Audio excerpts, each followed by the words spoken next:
در سرایست وزارت مالیه جمهوری تاجیکستان در ولایت ختلان مشاوره اوید به جنبست نتیجه های اجرایش بودجت محلی شهر و ناحیه های ولایت در 3 ماه اول سال 2025 برگزار گردید که در آن رهبریت وزارت مالیه جمهوری تاجیکستان، مسئولین سرایست وزارت مالیه جمهوری تاجیکستان در ولایت ختلان، سرداران ریاست و مدیران شعبه های مالیات در شهر و ناحیه ها شرکت ورزیدند. ابراز گردید که سرایست وزارت مالیه در یکجایی با مقامات آن در محل جهتی در عمل تطبیق نمودن دستور سپارش پرزیدنت جمهوری تاجیکستان پیشوای ملت محترم امامعلی رحمان اجرای سپارش‌های رهبریت وزارت مالیه جمهوری تاجیکستان، مقامات اجرایی حکومت دولتی ولایت ختلان و قانون جمهوری تاجیکستان درباره بودجت دولتی جمهوری تاجیکستان برای سال 2025 سعی و کوشش نموده در 3 ماه اول سال جاری یک قطار کارها را به انجام رسانید. طبق معلومات آماری در 3 ماه یکم سال 2025 حجم استحصال محصولات صنعتی به 2.7 میلیارد سامانی رسانیده شده،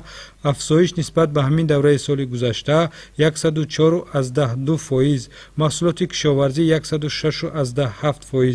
به 1.7 میلیارد سامانی برابر گردید. اجرای کارهای ساختمانی 479.8 میلیون سامانی، گردش سودای چکنه به 4.9 میلیارد سامانی و خدمت رسانی های پولکی 704 میلیون سامانی 103% تامین گردیده است که نسبت به همین دوره سال گذشته 555.9 میلیون سامانی زیاد می باشد. با نظرداشت رشد واقعی اقتصادیات ولایت موافق معلومات اجرایش نقشه قسم درآمد بودجت محلی در دوره حساباتی از روی کانتینگنت عمومی به اندازه 101.5% و از حساب درآمدهای خودی به اندازه 101%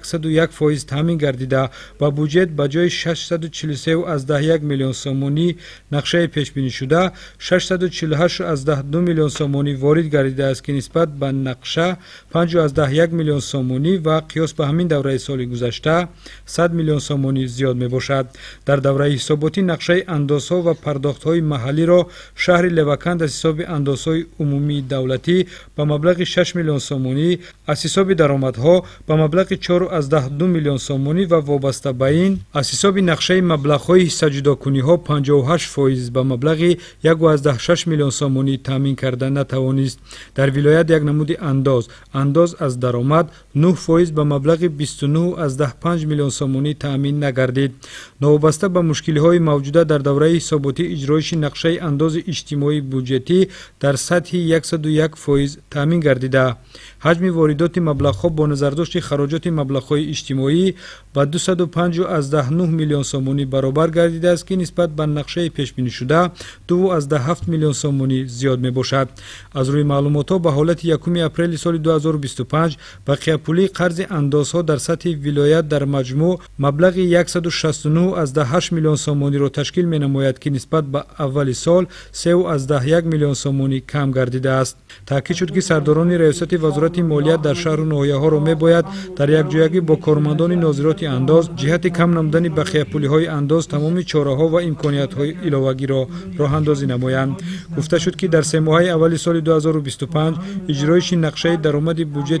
ولایتی از حساب درآمدهای دولتی نشان داد که حصه کارخانه های کلان ولایتی 100% تامین گردید، ولی از حساب مبلغ های حصه جداکنی ها با بودجت ولایتی 15 میلیون سامانی وارد نگردید که این 13% نقشه را در بر میگیرد.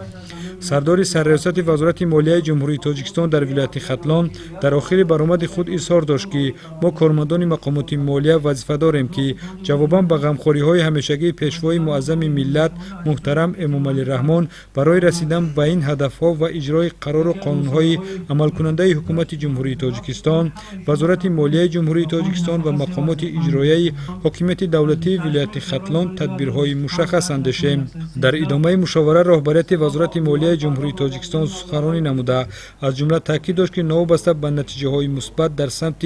اجرای نقشه درآمد بودجت محلی باز هم مسئولین مقامات مالیه ولایت را لازم است که جهت رفع کمبودی ها و حل و فصل مشکل های موجوده سعی و تلاش بیشتر نماید، زیرا تنها با وسیله اصلاح کمبودی ها می توان در سمت غنی گردیدن بودجت محلی، دریافت منبع های نو انداز، استفاده ثمرناک مبلغ های بودجتی موفق گردید. ذکر شد که یکی از مسائل муассисаҳои дигаре ки таҳти назорати доимии роҳбарияти вазорати молияи ҷумҳурии Тоҷикистон қарор дорад, ин пардохти саривақтии маблағҳои пешбинишудаи коммуналӣ ва роҳ надодан ба пайдоиши қарз дар ташкилоту муассисаҳои буҷетӣ мебошад. Бо ин мақсад дар асоси дастури роҳбарияти ҳукумати ҷумҳурии Тоҷикистон ҷиҳати пардохти ҳаққи маблағи хизматрасониҳои коммуналӣ нақша ва чорабиниҳо тартиб дода шуда. Вобаста ба ин раёсатҳои вазорати молия дар шаҳру ноҳияҳо вазифа доранд ки ҷиҳати пардохти саривақтии маблағҳои ҳаққи хизматрасониҳои коммуналӣ